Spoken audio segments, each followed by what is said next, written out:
What's up, Lazy Dog fam? Hope everybody out there is having a magnificent day.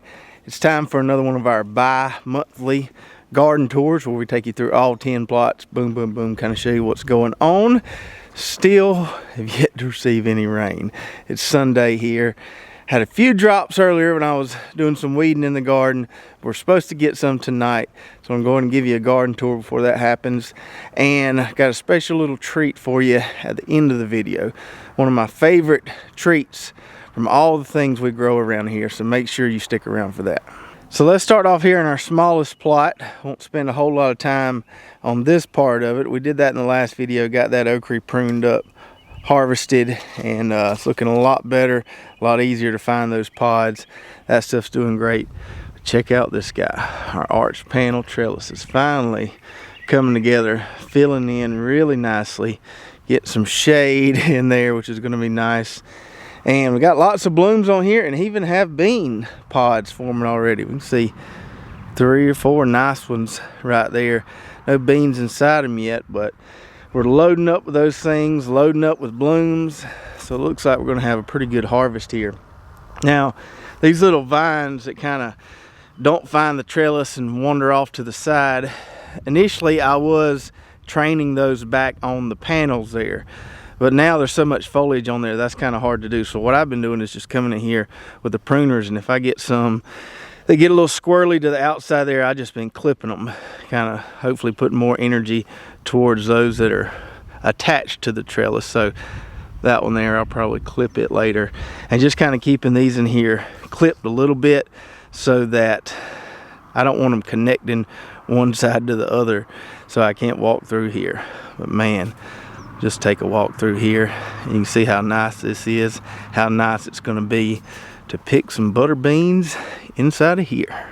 And then we've got our nightshade plot with our tomatoes and peppers and tomatillos, and this is quite the jungle. Quite the jungle. On the last video we harvested some of these indeterminate tomatoes. These things are outgrowing the cage. I knew this was going to happen. They'll probably suffer pretty hard once it gets July and gets super hot, but they're just climbing all over the place now. You can see these cherry tomatoes, they're just everywhere. We've really been enjoying having all these cherry tomatoes here. Been putting them with some cucumbers, making a nice little cold salad, but just got stuff sprawling everywhere. And I might prune it up a little bit. I might just let it roll. Like I said, we probably only got another month or so with these guys, but really happy with the health of the plants. Besides this one guy right here, which I know I keep saying I'm going to pull, but I'm probably going to cut it today. Besides that guy, everything else is looking good. These better boys are looking really good too. As far as our determinants go, and this is kind of hard for me to show you on camera because you can see there I can't hardly even get in there. I may have to prune some of those just so I can harvest on that side. It's really testing these plants here that are loaded down with fruit, are testing this whole deal where I tried to go 4 plants between the stakes on my Florida weave. Not so much in this section here, but down there a little bit. My Bella Rosas are leaning a little bit. They haven't fallen down, so that's nice. These paste types here, I did have to come in and put an emergency stake in right there because these things were starting to lean. I did, I think, try to get 5 plants between these 2 posts, and that's just too much. You can see these things right here just absolutely load up. I mean, fruits everywhere on these guys. We've harvested a few of them already, but man, they're just everywhere. This Invincible variety and this Tachi variety is super productive. There's a ripe one, or close to ripe one right there. As far as the larger tomatoes go, I don't have my sheet in front of me, so I ain't quite sure what variety this is, but it is loaded up. Look at there, just loaded up with nice big tomatoes all over the place here. We're gonna have so many to can and so many to give away. This section here is holding up pretty good as far as the weave, kind of keeping everything in place. But as we walk down here a little bit more, and I wish I could show you more of these fruits, but can't really get in here. There we go. There's a heap of them right there.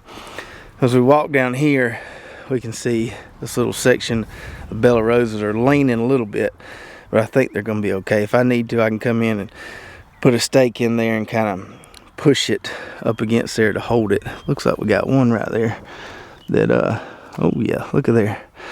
Now that's a pretty tomato. It ain't quite ripe. That's a fine looking tomato. And then here we got more determinants. These are all these plus series tomatoes, the ones that aren't on the market yet. They're looking really good. No ripe tomatoes yet on these guys. As far as the size of the plants go, looks like these big beefs are the largest plants I've got. I think that's what those two are. Then we got the Celebrity Plus and the Better Boy Plus there, but the Big Beef Plus appears to have the largest plants. I don't really care for big plants. I like more compact plants because they're just easier to deal with, but that kind of gives you a little comparison there between those varieties. Hopefully those will be available on the market next year so you guys can try some of those too. And I think I'm going to have some tomatillos ready to harvest here pretty soon. Looks like some of these are kind of ready to go, like that guy right there. Been using kind of a modified Florida weave here, not weaving between the plants, just kind of wrapping around them and pruning some of the ones that kind of get out in the middle of the road, but it's holding everything up pretty well, as you can see there. I think they're eventually going to get to the top of those 8-foot tall T-posts, but everything's pretty well contained so far. As far as my peppers go, I just came in here and did a mass harvest on all these guys yesterday, so there's not a whole lot to see here. Plants are looking good. I did want to show you these guys. These look a lot different than any of the other pepper plants we got. The leaf structure, everything. These are the heatless habaneros, and you can see we're loading up with some fruits right there, just waiting on those guys to turn. Really excited about trying those, and the plants are looking super healthy. So that's really all there is to see as far as the peppers go. Still waiting on some of these to turn a certain color before we harvest them. Over here in the dream garden, tater plot still here. Still got 4 rows to dig there. We've been showing you guys our harvest from those rows we have pulled. I probably should have got this row of the red Vikings out of here before this rain, hopefully, that we're going to get tonight. But I'll get it the next few days after we get some rain. I did come in here and with the wheel hoe and clean up these areas, kind of knock down those hills some where we had already harvested, get the weeds out of there, get that nice and clean, because as soon as all these potatoes are out of here, we're going to plant some more field peas in this plot, all field peas in this plot. So I want to have it ready for some quick turnover, and having it nice and clean there where we've already harvested will certainly help that. Kennebecks look like they're going to be the last to harvest. These German butterballs are probably going to be the next ones we dig after those Vikings. And I would highly recommend, if you've got the space and resources, diversify your potato planting so you don't have to dig them all at one time. Plant several different varieties. They'll come off at different times and just makes it nice. Come in here, harvest one row one afternoon, wait a week or so, harvest another row, and just keep knocking it out till you get them all harvested. And this plot here is where we planted 4 rows of sweet potatoes a few videos ago. We got our Georgia Jets, we got our Murasaki, Puerto Rico, and our Vardamans there. And after I planted these guys, because it's been so hot and dry, man, I had to pour the water to them. This is what I use, my overhead sprinkler, these little tripod sprinklers. You can get them at Lowe's and Home Depot for about 40 bucks, nothing fancy. They last for a couple years. You get what you pay for, $40 sprinkler. Anyway, so I had to run it a good bit just to keep these slips alive, but they have taken now and really started growing. You can see there, getting some nice growth on those guys. I came in here and cultivated earlier today, had a few weeds popping up as a result of all that overhead irrigation, but got that taken care of. Those are looking nice. Kale still kicking. This kale is crazy. I don't know, it may just be here forever, who knows, but it's still growing, still producing some delicious food, and we're still eating it. Still got this row right here left, waiting on that experimental variety from NC State to come in, and we're going to plant those sweet potatoes right there.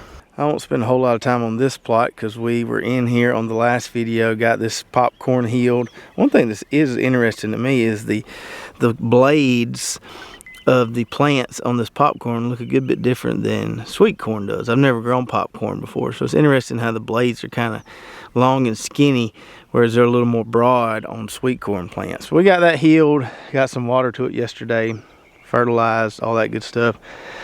Our second succession planting of squash is coming along really good. Those are growing fast. Cucumbers right here at the beginning of this row. Need to throw up some trellis netting for those guys pretty soon. But everything in here is looking really, really good. And then over here we've got another jungle. So I had that tomato jungle earlier, and this is even more of a jungle. This is a winter squash and pumpkin jungle, and I intended it to be like this. Wanted some really good weed suppression, ground cover, and man, we've got it. Now, our cush-off squash, we're starting to get some pretty good size on those guys. That's a pretty big one right there. And got several more in there. Let me walk over here, try not to trample these plants. There's some pretty good ones in there too. Some of those are probably close to 10, 15 pounds or so, I'd say. Let me see if I can walk over here, get in here and let you look at these speckled hound kabocha squash. These things are beautiful. Look at the nice color on those guys. The plants haven't shown any signs of dying back yet, so we're gonna let them ride, and we usually just do one mass harvest once all the plants start dying back. That usually happens around mid-July or so. Around here, we'll just have to see. And on the other side of those kabocha, let me see if I can find some of these butternuts in here. There we go. These things really haven't got any size to them. I don't know what's going on here. Maybe they've just been over competed. I don't know what's going on with this variety. They look pretty. Nice color on them, but no size. I'm used to growing some pretty good size butternuts. What does have some size are these giant pumpkins here. They're getting big. Look at that monster right there. That's almost too big for me to pick up. It's getting close to being too big for me to pick up. So hopefully they keep growing. Plants are looking healthy, and I don't know how big they're gonna get. I don't know how much they're gonna weigh, but they keep getting bigger and bigger, and the plants look healthy. So we'll just see what we get. And now to the melon plot. My first year growing watermelons, and I'm happy with how it's looking so far. That's our seedless variety we planted there called Summer Breeze. That one there is probably about a little bit bigger than a volleyball. I'm not quite sure how big they'll get, but I've looked at the tendril, not drying back yet, so those are still growing. Got several of those in here. Vines are looking nice and healthy. Still got lots of blooms coming along. There's another one right there that's a little bigger than that first one. So those round ones are the seedless ones, and then these, which have a much different coloration on, those are those Carolina Cross giant ones, and those should get pretty big. Let me see if I can find, here we go. Here's another one of those giant ones that's getting on up there. You can see there, that's about the size of what you see a watermelon in the store, but from what I remember growing these as a kid, they get a lot bigger than that. And I had someone comment on one of the videos asking if I prune these watermelons, and I really don't. Now if they run out here in the grass, they get pruned by the lawnmower. Now I did come in here and clip a few of these. So this row right here, we've got canary melons planted, and I'm probably gonna kind of train those vines to go that way, and then train those orange watermelon vines to go that way. That way they have some room to crawl. I did come in here and just clip a few of these until these canary melons get going. These were trying to climb all into my canary melons there. But this has worked out really well as far as my plan to succession plant melons. So we've got those guys that are probably have some melons ready in the next 2-3 weeks maybe. And then these guys will be coming along after that. So we'll have a steady supply of watermelons, canary melons, all kind of good stuff, you know, hopefully for the next few months. So really happy with my planned succession here. And if it works out like I think it is, I'm definitely going to do this again. Wind's starting to pick up. I'm getting a little bit of a sprinkle, so let me speed this up a little bit. Here's our flower and herb plot. The heat and the dry weather is taking a little bit of a toll on the nasturtiums there, and a little bit of a toll on this balsam here. But everything else is looking pretty good. Lacy Facilia looking really good. Cosmos looking really good. Zinnias are looking really good. Marigolds, obviously, you really can't hurt these things. They're looking awesome. The Celosia, look there. Get some nice tall blooms on there. Those love the heat. Ageratum, which is one of my favorites.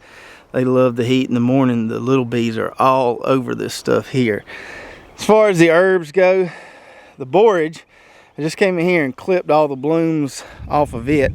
I just took my hedge pruners, came in here and did that. You can see all that debris in the row there. I've just been kind of keeping these trimmed back so they don't get too wild on me.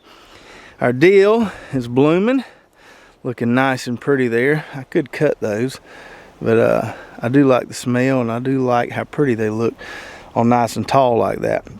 Our basil here, Stella, get out of there. Rolling on all my stuff. Our Thai basil here had flowers all over it. You can see them on the ground there. And I wanted to kind of trim it back a little bit. So I could have did it by hand with the little hand pruners, but I took some hedge shears and came in here and just treated it like it was that Confederate jasmine by my house. And it worked pretty good.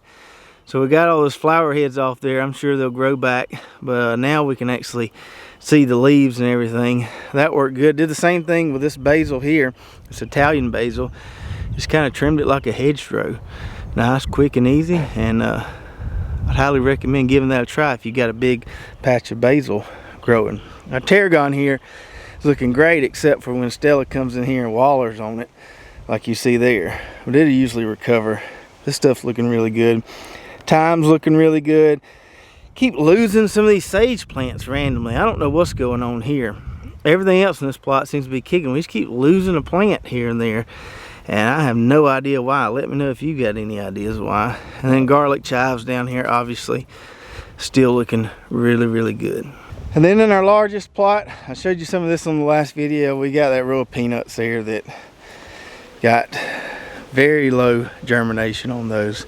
Probably going to end up scrapping those. And I need to figure out something to plant here. This soil here is pretty hammered, so I can't plant anything in there with a lot of high nutrient needs. I may end up just doing some cover crops, some more field peas, but I need to fill in that gap right there, or at least go get a load of compost and get that spot back in a little better shape. Our butter peas here, man, they're loaded up with blooms. Look at them, starting to get some little butter peas on them right there, and I think we're going to have a nice harvest on those. This row here is a little weedy because we didn't get very good germination. I got some pigweed, you see right there in there, I need to come pluck out, but really, really happy with those. And well, here we go. There's some nicer pods right there. Looks like we're gonna have loads of butter peas, and then our field peas, our pink eyes, man, they're just loaded up. I mean, everywhere. You can just, let's just walk down the road here and kind of admire how many field peas we're hopefully gonna have. Look at there, just everywhere. So looking really, really good. I've been super happy that I haven't had a ton of pest pressure on these. Now, I did do something I'm not super proud of. You see that? That's what I've been spraying.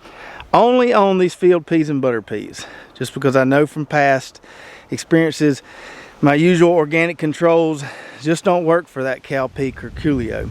So I bought me some of this Liquid 7.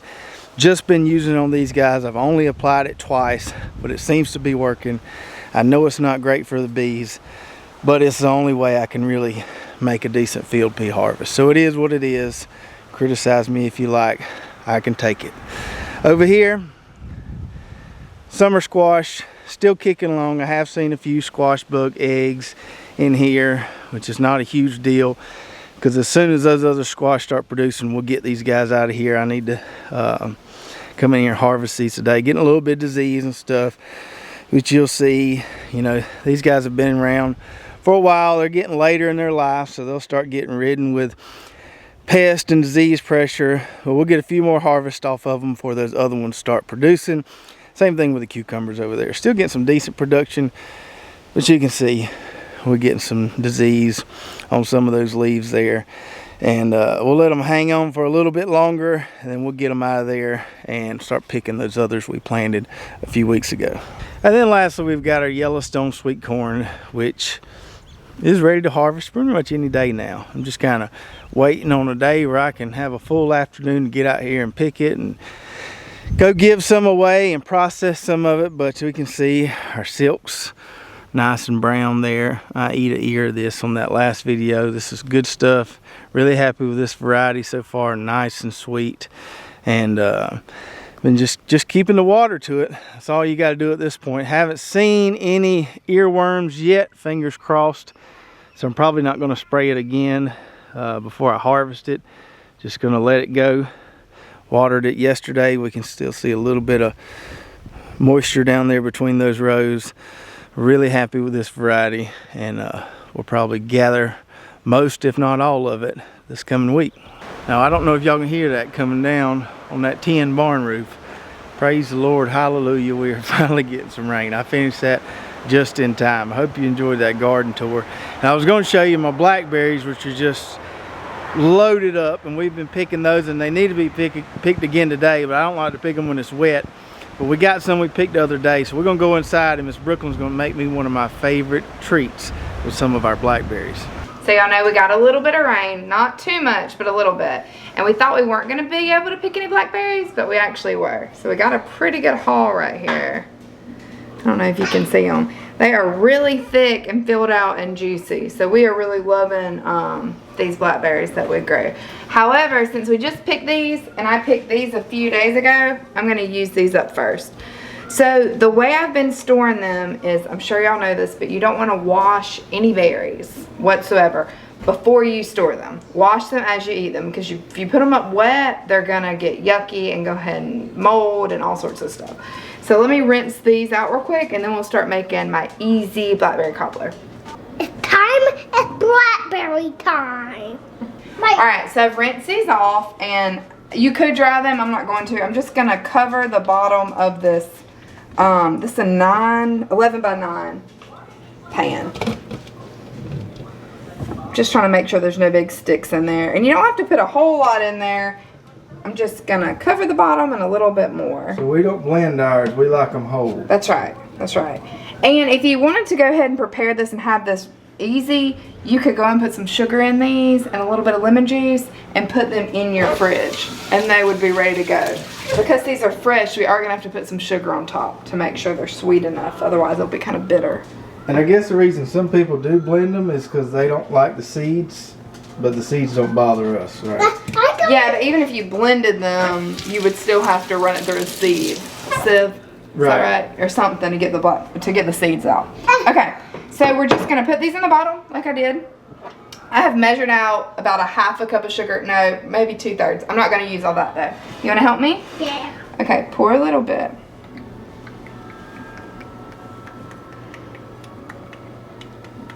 They're going to be sweet. Yeah. Okay, so maybe that's about half a cup. And then I'm gonna sort of mix that together. You'll see that these berries will start releasing their own juices too. Alright, push that back down. Let me rinse my hands off. So y'all, this is the easiest, most cheatery way, I think, to make cobbler. Alright? And my secret ingredient, there's only two, is butter and some Betty Crocker cake mix. So let me show y'all. This is so easy. Take this. And let me help you. You're gonna help me? Okay. Okay, so we're gonna pour the whole cake mix, sprinkle it over the top of them. Gotta sprinkle it evenly, Titus. Here. Oops, sorry. Okay, so I got that in there. Now I'm gonna take this spoon and sort of even it out all on top. That's it. You don't mix it in there. You leave it so it's sort of on the top, but you don't want huge bumps of cake mix everywhere. Now, this is the magic. Now, a lot of recipes say just use 1 stick of butter, but I like it extra buttery, so I'm going to use 1.5 stick. Okay, the trick here is that the butter slices have to be really thin, and you want to sort of have, you don't want much cake mix showing that it have a butter slice on it. Because if you have just thicker butter slices and big gaps, then you end up with dry cake mix that isn't cooked. So this is what we're going to do. You ready, Titus? Yeah. I'm going to cut some, and you're going to lay it on top, okay? Okay. Here, take that slice. You just sort of push it on there.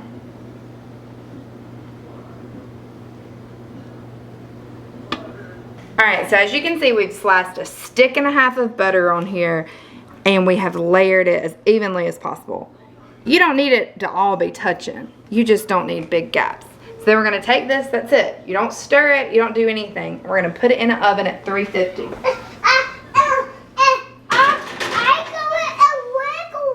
You're gonna wiggle it? Okay. We're gonna leave it for about 30-45 minutes. So while that's cooking, why don't you tell me about your beautiful flower arrangements here? Okay, so y'all, about 1.5 years ago, I got into floral arrangements, like making them for showers and other parties that are happening, and I just sort of fell in love with it. And these are not, I mean, like beautiful, professional, but I do like them, and I love that they're just with everything that we have outside. So I'm sure that almost everybody knows that, but whenever you do a floral arrangement of any kind or put any sort of flowers in a vase, you need to make sure to remove all the leaves. I left a few there on accident and didn't realize how deep those would go down, but you don't want any leaves in the water because then it decays and it makes your water yucky and it can make your flowers go bad quicker.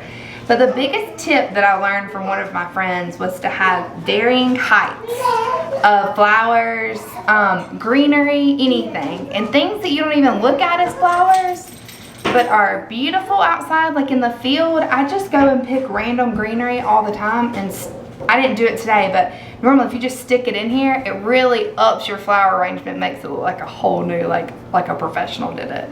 So we love picking these. I do it about once a week, and Abram has really gotten into having fresh flowers in his room, so I have multiple arrangements around the house because they love it so much. But if you have any tips for how to keep these fresher longer, let me know. I would love to find something natural to put in the water to make them stay longer. Thanks, y'all. All right, moment of truth. Okay, it is ready. See that dark brown? Exactly what you're looking for.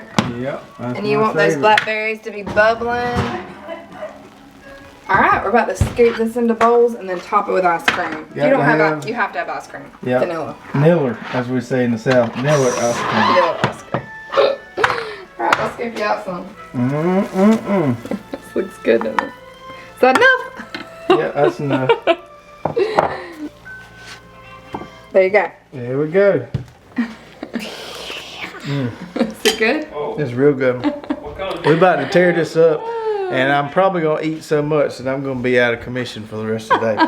So I hope you guys enjoyed the garden tour, enjoyed the little quick blackberry cobbler recipe. You can do it with blueberries too, I guess. Yeah, any kind, peaches, whatever. Peaches, blackberries, blueberries. Same Give thing. it a try. Really good. Add some Niller ice cream. Good shape. If you enjoyed this video, make sure to... What's that about, Tata? He's telling you better subscribe, y'all. Yeah. Anyway, subscribe, ring the bell, like, share, all that good stuff. Bye. We'll see you next time right here at Lazy Dog Farm.